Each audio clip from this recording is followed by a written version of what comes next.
I want to make a few quick comments about this war in Iran.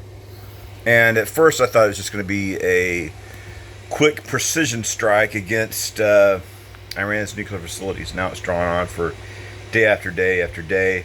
Israel actually has complete control over Iranian airspace. The Iranians say that they're completely infiltrated with Israeli agents.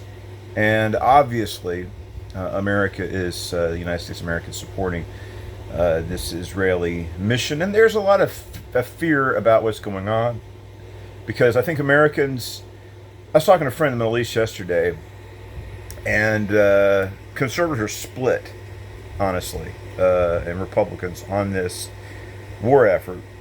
You know, like 20 years ago, like when I went to Iraq, it was the Democrats who didn't want to support any military. They didn't want to fight the war on terrorism.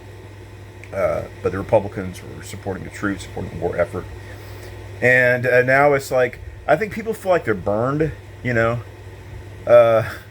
We go to these overseas wars from even Korea. We kind of, at least we kept South Korea free. But since we had the entire Korea peninsula liberated, and then we gave half of it back to the communists for no good reason, you know, and then that war's technically still going on. And then we have Vietnam. We leave in just abject humiliation. Afghanistan, we leave in abject humiliation. We go to Iraq, mismanage the war, finally win the war, and then we just hand it over to ISIS. So Americans are tired of this. 60 years of so many American soldiers, getting killed for what? And then the region. I mean, look what happened to Iraq's Christians. Serious Christians. It's like, well, what are we doing? It's just a natural reaction to it. So, this goodwill of support for military is just dried up. The well is dried up. But I'm kind of cautiously optimistic.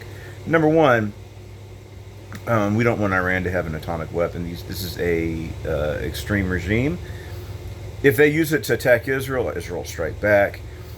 And everybody will, Arabs, Jews, Christians, Muslims, Shiites, Sunni, Alawites, Druze, Kurds, Persians. Do we want a nuclear conflagration in the Middle East? These Islamic radicals, like these 12 Shiites, they want it. And if they actually have a bomb, they could somehow, there's a possibility that they could attack the United States of America. Do we want to expose ourselves to that risk? Oh, it won't. You don't know it won't happen. It could happen. Before Trump, we had a wide open border. If the Iranians had a nuclear bomb, then they could have brought it right across the border and detonated because we had a 100% open border under Biden. Anybody that want to walk across, we're welcoming them, or the Biden administration was. And if the Iranians had, there could be. It's a serious threat. I don't think it's worth the possibility, however remote. If there's any possibility of that happening, no. So, I heard Dinesh D'Souza talking about this. He made an excellent point. How did the Iranian mullah, Iranian theocracy, Islamic Republic, who put that down? Jimmy Carter. United States of America enabled that government by, ripping the Persian rug underneath the Shah. We handed that country to this. If not for Jimmy Carter, Iran would never have fallen to the Ayatollah Khomeini. It wouldn't have happened. So we're responsible for that. So we started it. Why can't we end it? And the other thing is, what could be worse? I can't imagine anybody worse than the Ayatollah taking over Iran. I mean, really, could you think of anybody worse than what they have now in power? They're ISIS. It's the same thing. ISIS, Al Qaeda, Ayatollah Khomeini. It's all the same thing. But the Iranian people have been chafing under this for 40 years. They're tired of it. Just a few weeks ago, there's a woman. I mentioned a previous video about the religious police, what they call it, the Society for the Prevention of The Society for Promotion of Virtue and Prevention of Vice. They have it in Saudi Arabia, even though it's Sunni. They have it in Iran.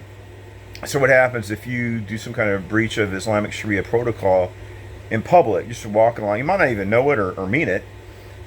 Say, for instance, you're walking along, you're a woman in your hijab.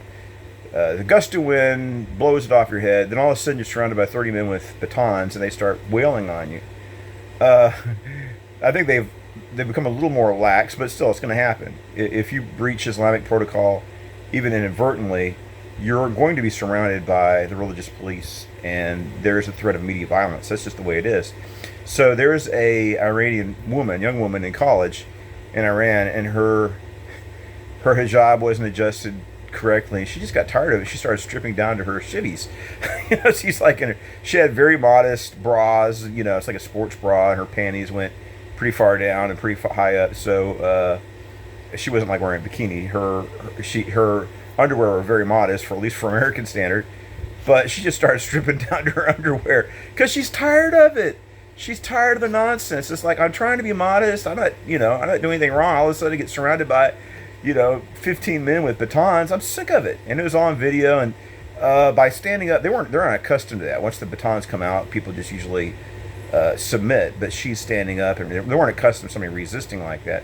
Of course, she had to flee the country because people might rally around her, and they could kill her as an object lesson. So she had to flee the country. But that shows that the Iranian people are getting tired of this. So first off, I don't want Iran to have this regime. What if it was if it was a secular Western, tolerant? I wish America didn't have an atomic weapon. I understand the necessity of it, and I don't think we should have used it on a civilian area. We nuked Japan's Christian population. That's the heart of Christian Japan, is Nagasaki. Why in God's name do we incinerate Nagasaki? I don't understand it. I don't think we should. This is my opinion. I understand people say, well, ended the war quickly. If that's what you think, yeah, well, that's what we want. We want to end the war, but it's a war crime, isn't it? Dropping a bomb to incinerate men, women, and children, level an entire city. We had to develop that technology, maybe, but we don't need to see nuclear proliferation. And a radical apocalyptic regime definitely doesn't need to have an atomic weapon. These are like Matt Gaetz was saying, well, there's reports that Israel has an atomic. But yes, they might have an atomic weapon as a deterrent, but these people want to use it as for the power that would bestow upon them, and they're inclined to use it.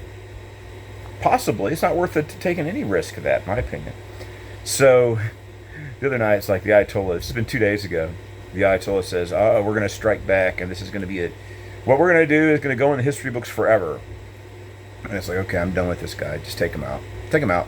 That's what I think we should do. I think that Tucker and some of these other people, I understand your concerns, but I think they're starting to be like Elon Musk. Elon Musk, yes, we need to deal with the debt. Yes, we need to do a deficit spending. But we also have to deal with the reality of how politics works. We can address this situation.